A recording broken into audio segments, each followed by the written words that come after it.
Hello guys, welcome और welcome back to educative. I know 3 दिन का न्यूज़पेपर नहीं किया मैंने, बीच में राखी आ गई थी and I was not well, तो भी मैं एनालिसिस नहीं कर पाई। तो आज करेंगे। आज ऑलमोस्ट सारा बैकलॉग ख़त्म करने की कोशिश करेंगे। 10 अगस्त का पहले कर लेते हैं आज, ठीक है। चलिए, अब यहाँ पर IAF took down 6 Pakistani aircraft during operation Sindoor. तो ये बहुत ही बड़ा क्वेश्चन था। ऑपोजिशन भी बार बार पूछ रही थी कि भाई कितने प्लेन गिरे और कितने गिराए। तो कितने गिरे ये तो नहीं हमें पता, बट हमें इतना पता चल गया कि इंडियन एयरफोर्स ने जो है Indian air force took down 6 Pakistani aircraft during operation Sindoor. Operation Sindoor के ड्यूरिंग कितने पाकिस्तानी एयरक्राफ्ट जो हैं वो हमने गिराए, ठीक है। 6 पाकिस्तानी एयरक्राफ्ट हमने गिरा दी। ये एयरक्राफ्ट एयरफोर्स चीफ ने बोला है, ठीक है। ऑपरेशन सिंदूर के ड्यूरिंग इतने गिरे, ठीक है। और उसमें से हमें जो लग रहा है almost we have at least 5 fighters confirm killed and 1 large aircraft which could be electronics intelligence aircraft और an airborne early warning and control aircraft, ठीक है ना। Out from a distance of about 300 kilometre which is largest ever recorded surface to air, ठीक है ना। अब यहाँ पर लिखेंगे 1 of it could be an electronic intelligence aircraft or an airborne early warning and control aircraft which was taken down from a distance of about 300 kilometre. तो अब इसको 300 किलोमीटर की दूरी से मार गिराया। कितने किलोमीटर की दूरी से? 300 किलोमीटर की दूरी से इसको, इतने डिस्टेंस से इसको मार गिराया। और कह रहे हैं कि इतने दूरी से गिराने वाला ये फर्स्ट टाइम हुआ, which is the largest ever recorded surface to air kill। तो सरफेस टू एयर सबसे ज़्यादा लंबी जो सरफेस टू एयर किल जो हुई है वो ये हमने रिकॉर्ड करी है, ठीक है ना। ये कहाँ पे बोला? 16th एयर मार्शल LM कार्टे मेमोरियल लेक्चर इन बेंगलुरु। पहली बार हमें पता चला है कि कितने क्या मार गिराए हैं हमने पाकिस्तान के, ठीक है। और इन्होंने ये भी बताया कि शाहबाज जैकोबाबाद एयरफील्ड, जो कि क्या है, one of the Pakistan's major airfield, was also targeted. तभी तुम्हें समझ में आ रहा है कि वो ट्रम्प के पैरों में जाके क्यों बैठ गए हैं, क्योंकि उनको पता है कि उनको सिर्फ US से बचा सकता है। तो शाहबाज जैकोबाबाद, ठीक है। उसके बाद आगे चलेंगे। Kerala's draft policy for the elderly moves new laws job registry temporary shelters. Draft का मतलब क्या होता है? प्रपोजल। ड्राफ्ट का मतलब क्या होता है? प्रपोजल, कि ऐसा लॉ लेकर आने की कोशिश कर रहे हैं, ठीक है ना। ड्राफ्ट लेकर आए हैं जिसका नाम क्या है? Draft Kerala state policy strata नहीं, एक मिनट इसको ढंग से लिखते हैं। Draft state policy for elder persons 2025। ये कौन लेकर आ रहा है? केरला। ज़ीरो टॉलरेंस पॉलिसी, ठीक है ना। Zero tolerance policy towards abuse, neglect and exploitation, ठीक है। उसके बाद the draft policy proposes legal and institutional mechanism to safeguard the elderly from abuse, neglect and crimes. This will include enacting new legislature, enhancing grievance redressal systems and promoting awareness। तो यहाँ पे क्या होगा? New laws आएंगे, ठीक है ना। Include enacting new legislations, legislations का मतलब क्या होता है? Laws. New legislations enhancing grievance redressal systems and promoting awareness। ठीक है ना? तो यहाँ पर कौन लेकर आ रहा है? Draft state policy for elder persons 2025 Kerala लेकर आ रहा है। ठीक है, उसके बाद चलेंगे booth level agents contest EC claim of no objections. अब यहाँ पर even the election commission maintains that no claims and objections have been filed by political party over names included और excluded from the draft electoral list. तो बिहार में क्या हुआ था? बिहार में स्पेशल इंटेंसिव रिविजन हुई है ऑफ इलेक्टोरल रोल्स। तो यहाँ पे लिखते हैं, ठीक है। तो ये वाला हम ऑलरेडी लिख चुके हैं, तो लिखना नहीं है दोबारा। सर हुआ है, सर क्या होता है? What is sir? कमेंट्स में बताएंगे। और सर क्या है? Revision of electoral rolls. Revision of electoral rolls. Electoral rolls क्या होता है? वो लिस्ट जिसमें अगर आपका नाम है तो आप वोट डाल सकते हो। और ये लिस्ट कौन बनाता है, कौन रिवाइज करता है? इलेक्शन कमीशन बनाता है। ठीक है ना? तो अब यहाँ पर इन्होंने सर के बाद मतलब स्पेशल इंटेंसिव रिवीजन कर दी है इलेक्टोरल रोल्स की। और ड्राफ्ट लिस्ट जो है, मतलब जो कच्ची लिस्ट है, वो इन्होंने निकाल दी है ड्राफ्ट लिस्ट। और कह रहे हैं कि अगर ऑब्जेक्शंस आप रेज कर लीजिए। तो यहाँ पर ये लोग राज्यसभा लोकसभा में प्रोटेस्ट कर रहे हैं, बट जहाँ पे इनको ऑब्जेक्शंस फाइल करनी चाहिए वहाँ पे इन्होंने ऑब्जेक्शंस फाइल नहीं करी हैं। ठीक है ना? तो इसका मतलब ये भी हो सकता है कि ये बोल रहे हैं बट जो उन्होंने किया वो सही है। ठीक है, कुछ भी हो सकता है। अभी देखेंगे आगे क्या होता है। Half way into talks for global plastic treaty consensus remains elusive. तो यहाँ पर ये किस चीज़ के लिए मिले हैं? इंटर गवर्नमेंटल लिखेंगे, इंटर गवर्नमेंटल नेगोशिएटिंग कमिटी। ठीक है ना? ये किस लिए मिली है? ग्लोबल प्लास्टिक्स ट्रीटी के लिए। किसके लिए मिले हैं? ग्लोबल प्लास्टिक ट्रीटी के लिए। ठीक है ना? Half way through what is intended to be the final round of plastics treaty negotiations where around 180 countries are attempting to address plastic pollution. ठीक है ना? Attempting an agreement to address plastic pollution। ठीक है ना? But यहाँ पे consensus नहीं बन पा रहा है क्योंकि हम भी प्लास्टिक प्रोड्यूस करते हैं, प्लास्टिक प्रोडक्शन करते हैं, बहुत पैसा कमाते हैं, और भी बहुत सारी कंट्रीज हैं। On Saturday 5 days into process that. तो यहाँ पे करिए, ठीक है। यहाँ पर Luis Vayas Valdivieso, who is the chairman of Intergovernmental Negotiating Committee, that is INC। ठीक है ना? इंटर गवर्नमेंटल नेगोशिएटिंग कमिटी के चेयरमैन कौन है? Luis Vayas वाल्डिवाइसो।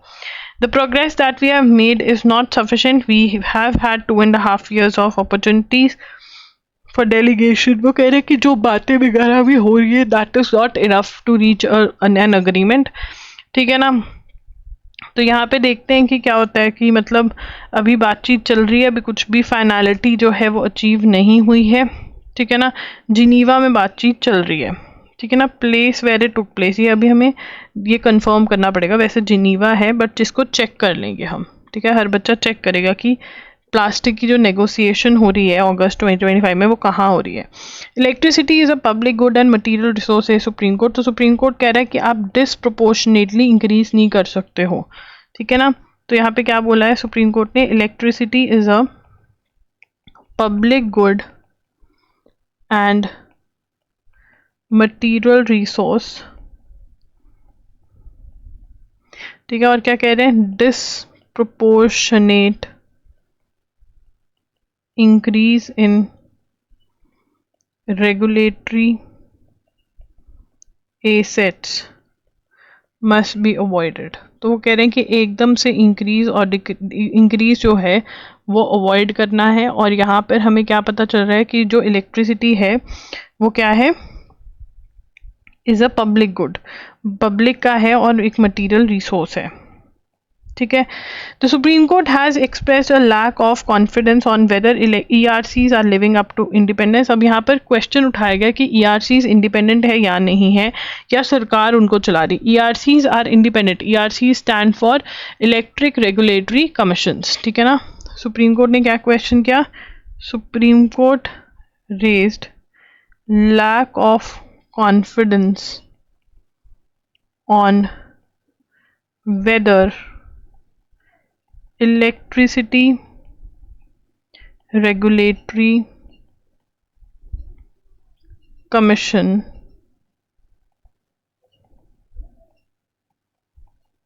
ERCs are independent। वैसे ये इंडिपेंडेंट है बट सरकार इनको बोल देती है ये कर लो। तो ये क्या कह रहे हैं, ERCs are meant to serve as a bastion of Electricity Act of 2003, ठीक है ना, to ensure electricity was sold and distributed for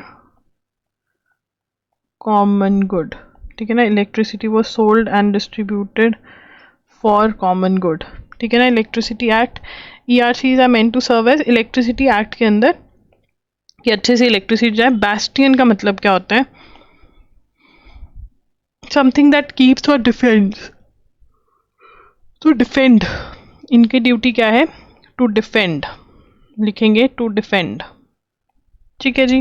तो सुप्रीम कोर्ट ने क्या कहा है कि इलेक्ट्रिसिटी पब्लिक गुड है, मटेरियल रिसोर्स है, इसको प्रोटेक्ट कौन करेगा, ERCs क्या, इलेक्ट्रिक रेगुलेटरी कमीशंस, ठीक है ना। और इलेक्ट्रिसिटी एक्ट 2003 के अंदर भी ये बोला गया है कि बैस्टियन है कौन, ERCs, और ERCs का बैस्टियन का मतलब, इनका मतलब डिफेंड करेंगे, जो इलेक्ट्रिसिटी एक्ट ने कहा है वो ये करेंगे और लोगों की राइट्स को डिफेंड करेंगे, ठीक है ना। तो एकदम से रेट नहीं बढ़ाने का सुप्रीम कोर्ट कहती।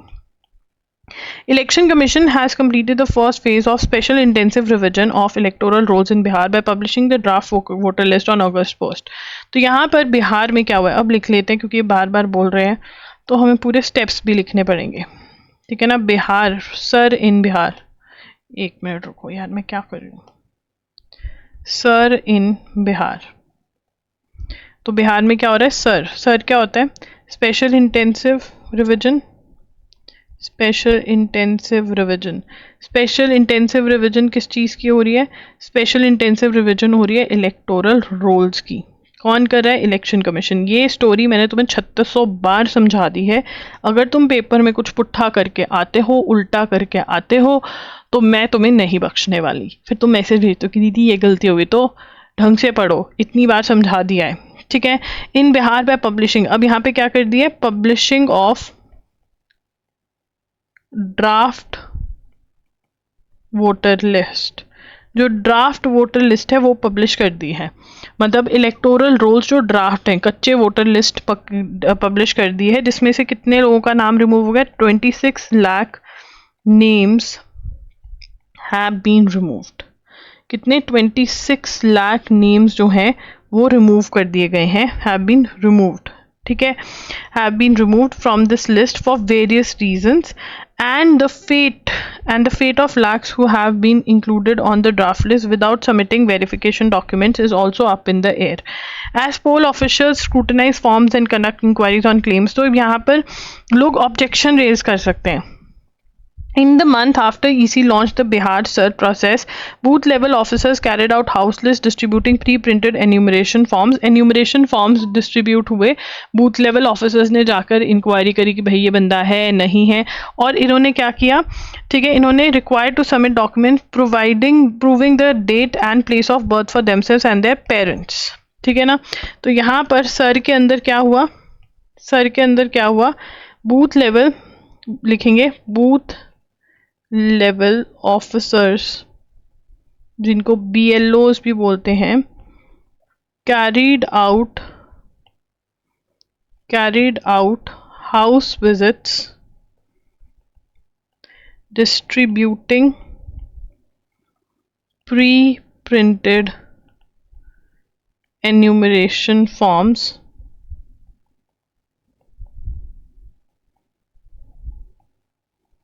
voters not included on the 2003 electoral rolls were required to submit documents proving the date and place of birth of themselves and their parents। तो यहाँ पर इन्होंने फॉर्म्स भरवाए, ठीक है ना, बूथ लेवल ऑफिसर्स ने हाउस विजिट्स करी, फॉर्म भरवाए, ठीक है ना, तो वर रिक्वायर, और जो लोग 2003 के वोटर लिस्ट में नहीं थे, 2003 की वोटर लिस्ट में नहीं थे, उनको डॉक्यूमेंट सबमिट करने थे providing their date and place of birth for themselves and their parents. अब यहाँ पर इनका क्या मेजर जो हमें लग रहा है क्या था कि भाई कोई बांग्लादेशी वोट ना डाल जाए, जो इंडियन सिटीजन है वो ना वोट डाल जाए, ये मेजर कंसर्न लग रहा है। अब यहाँ पर आधार, वोटर आईडी, राशन कार्ड, ये सब कुछ इंक्लूड नहीं किया गया था, ठीक है ना, जो सुप्रीम कोर्ट ने कहा कि आप इसके बेसिस पे भी बना लो, बट यहाँ पर बोला गया कि भाई आधार तो जो नॉन इंडियन है वो भी बना के बैठा है, आधार सिटीजनशिप का प्रूव ही नहीं है, ठीक है ना। सुप्रीम कोर्ट कहता है तुम्हें सिटीजनशिप प्रूव करने की क्या जरूरत है, तो उन्होंने बोला कि भाई हमारी कॉन्स्टिट्यूशन कहती है कि only citizen of India can vote, ठीक है ना। ऐसे तो ट्रम्प भैया भी आ जाएंगे कि चलो मैं भी वोट करता हूँ, ठीक है। Electoral registration officers to process form on the base of local investigation और other all those who submitted their form before the deadline were included on draft. तो यहाँ पर इन्होंने ये सारी चीज़ें करी हैं सर के अंदर, ठीक है। The existing electoral rolls just before SIR process began contained, अब जो 65 लाख लोगों का नाम निकाला गया है, ठीक है ना, जो एग्जिस्टिंग लिखेंगे, existing electoral rolls just before SIR process began contained 7.89 crore registered voters, 7.89 crore registered voters थे वहाँ पर, ठीक है। The draft roll published on 1 August how only contain 7.24 voters, ठीक है ना, और जो ड्राफ्ट रोल्स हैं उसके अंदर कितने हैं, 7.24 करोड़ वोट नेम्स हैं उसके अंदर, ठीक है। The ECI accounted for those 65 lakh missing people by explaining that 22.34 lakh people on the earlier list were found to be deceased. अब यहाँ पर वो क्या कह रहे हैं कि जो लोग डिलीट हुए हैं वो क्यों डिलीट हुए, रीजंस जो लेस होने के क्या हैं, डिसीज्ड जो मर गए, ठीक है ना, migrated permanently to another state, ठीक है ना, अब वो दूसरी स्टेट में ही चले गए, और आर अनट्रेसेबल, ठीक है ना। और उन्होंने कहा कि बाकी डुप्लीकेट वोटर्स थे, मतलब found to be registered in multiple locations,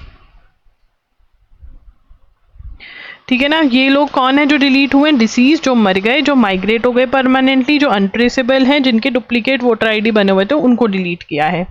Recent announcement from Tata Consultancy Service reported freeze on experienced hires and planned removal of 12,000 employees, ठीक है ना। तो यहाँ पे टाटा कंसल्टेंसी वाले क्या कह रहे हैं, Tata consultancy services that is TCS reported freeze on experienced hires, मतलब जो लोग एक्सपीरियंस हैं उनको हम हायर ही नहीं करेंगे। And planned removal of 12,000 employees, 12,000 employees ऐसे हैं जिनको बेटा जी रिमूव किया जाएगा, हटा दिया जाएगा। और ये किसकी बदौलत है, किसकी बदौलत है, ये AI की बदौलत है, ठीक है ना। Direct consequence of artificial intelligence क्या है? Direct consequence of artificial intelligence. A former professor of economics at Chittagong. अब यहाँ पे मोहम्मद यूनुस की बात हो रही है। किसकी बात हो रही है? मोहम्मद यूनुस की बात हो रही है। तो यहाँ पर हमें समझना पड़ेगा बांग्लादेश में क्या हुआ। तो आइए समझते हैं। तो बांग्लादेश में रोज़मर्रा की ज़िंदगी बढ़िया चल रही होगी, यही लग रहा था दूर से तो। और पीएम शेख हसीना ये ज़िंदगी लोगों की चला रही थी। फिर एक दिन क्या हुआ? प्रोटेस्ट चालू हो गई। किसके अगेंस्ट? रिजर्वेशन के अगेंस्ट। रिजर्वेशन के अगेंस्ट प्रोटेस्ट चालू होगी और शेख हसीना जो है ऐसे भागकर रैन टू इंडिया, इंडिया भाग करके आ गई। और पीछे से इनके क्या बनी? Interim government. इंटरिम गवर्नमेंट क्या होती है? टेम्परेरी गवर्नमेंट, काम चलाऊ गवर्नमेंट। टेम्परेरी गवर्नमेंट बनी और टेम्परेरी गवर्नमेंट के हेड कौन बने? मोहम्मद यूनुस। तो मोहम्मद यूनुस जो है वो क्या थे? प्रोफेसर ऑफ इकोनॉमिक्स थे। और अब उनको क्या करना पड़ गया? पॉलिटिकल साइंस करनी पड़ गई। प्रोफेसर ऑफ इकोनॉमिक्स थे, ठीक है। और इन्होंने माइक्रो फाइनेंसिंग पे बहुत बढ़िया चीज़ करी थी और इसीलिए इनको ये विनर हैं ऑफ 2006 नोबेल पीस प्राइज, ठीक है ना। तो ये हमें पता होना चाहिए इनके बारे में। ये नोबेल पीस प्राइज वाला तो बहुत ही इम्पोर्टेंट है, ठीक है। आगे चलते हैं। Settler god mother. तो अब यहाँ पर हमने बहुत बार डिस्कस कर लिया कि इजराइल कैसे बना। करा है डिस्कस क्या? नहीं, अगस्त में किया है ना, मुझे याद है वो बनाना, मज़ेदार चीज़ें और समझाना। बता दो। चलो, अब तुम बता तो सकते नहीं हो। तो इजराइल जो है, अब इजराइल जो है वो छोटू सा होता था, ठीक है ना, खरीद के बनाया। तो इन्होंने क्या करा? जो भी जगह कैप्चर करते थे वहाँ पर जू सेटलमेंट बना देते थे, ठीक है ना। और उनकी दादी अम्मा कौन थी? सेटलर ग्रैंड मदर किसको बोला जाता है? डेनीला विस। डेनीला विस। तो यहाँ पे हम डेनीला विस के बारे में पढ़ेंगे। डेनीला विस, ठीक है, डेनीला विस के बारे में पढ़ेंगे। In July British journalist Piers Morgan asked Daniella Weiss an Israeli settler leader appearance on his show how she felt about killing of 20,000 Palestine children. तो उनसे पूछा कि 20,000 पैलेस्टीनी बच्चे मर गए जो इजराइल हमास की वॉर चल रही है, तो आपको उसके बारे में कैसा लगता है? तो उन्होंने इसका जवाब नहीं दिया। इंस्टेड उन्होंने कहा Arabs around should stop attacking Israel. उन्होंने कहा कि जो अरबी बच्चे हैं, Arab children are taught to hate Jews. तो ये सब बोला। Miss Weiss a prominent figure in the settler movement since 1970 which has promoted illegal Jewish settlement. Now what has she done? She has promoted, लिखेंगे, she has promoted illegal Jewish settlements in occupied West Bank and East Jerusalem, ठीक है। Return to spotlight in recent years after Hamas attack. After the war began, Ms. V stepped up her campaign to resume Jewish settlements in Gaza, ठीक है ना। After Hamas war, she stepped up her campaign to resume Jewish settlements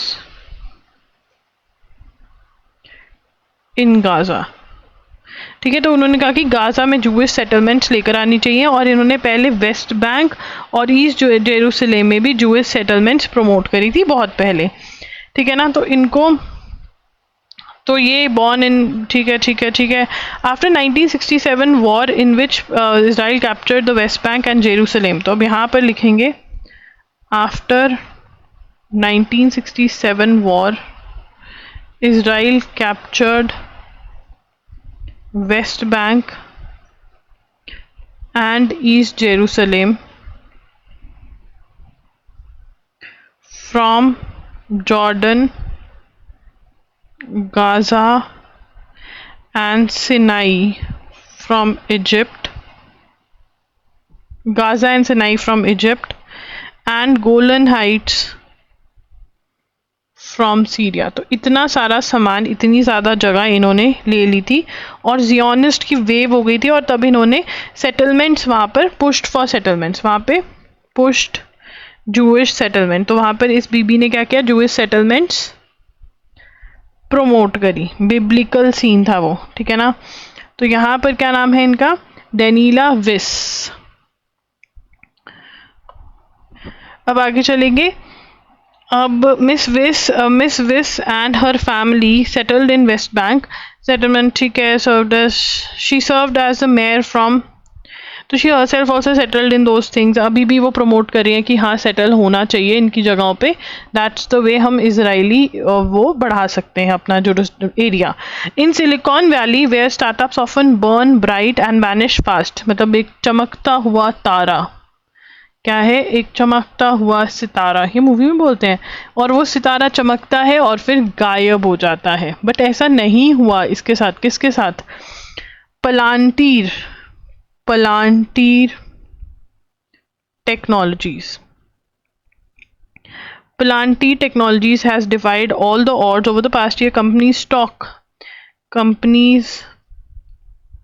stock soared more than 600%, 600% से ज़्यादा जो है stock बढ़ चुके हैं, मेकिंग इट, क्या बना दिया है, best performing AI name in S&P 500, ठीक है ना। आर्टिफिशियल इंटेलिजेंस की कंपनी है ये, ठीक है। और इसका at the centre of its rises Shyam Shankar. ऐसे कैसे हो सकता है कि इंडियन भैया ना बैठे हों, क्या दीदी, ठीक है ना। ये क्या है, Palantir's Mumbai born chief technology officer, और ट्रम्प कहते हैं इनको नौकरी मत दो। सही में यार, इंडिया इतना डेवलप हो जाए, ये मिट्टी विट्टी कम हो जाए, ये लोग वैसे ही आ जाए वापस, पर मुझे नहीं लगता ये आएंगे। चलो, फाउंडेड इन 2003 बाय, अब ये कंपनी के बारे में, founded in 2003 by Peter Thiel. Peter ने क्या डाली थी, हील डाली थी, ठीक है ना। A crucial backer of Donald Trump's first presidential campaign along with Alex Karp, जो स्टीवन कॉम्पसन, ठीक है। और कौन कौन थे फाउंडर्स थे इनके, ठीक है ना। वर इनिशियली फंडेड बाय 2008 में फाउंड करी गई, 2003, देखो मेरी राइटिंग, 2003 में आई ये कंपनी, ठीक है ना। और इंडियन भैया यहाँ पर हैं जिन्होंने बहुत मेहनत करी है। आप bloggeri.in पर जा सकते हैं, वहाँ जून के जो करंट अफेयर्स कंपाइलेशन हो गया, आई नो जुलाई के करने हैं, कर दूंगी, बहुत उथल पुथल हो रहा है चीज़ें, ठीक है, but I will do it. Thank you for watching the video. अगर वीडियो अच्छी लगी हो तो लाइक कर देना, कमेंट कर देना, शेयर कर देना। बाय।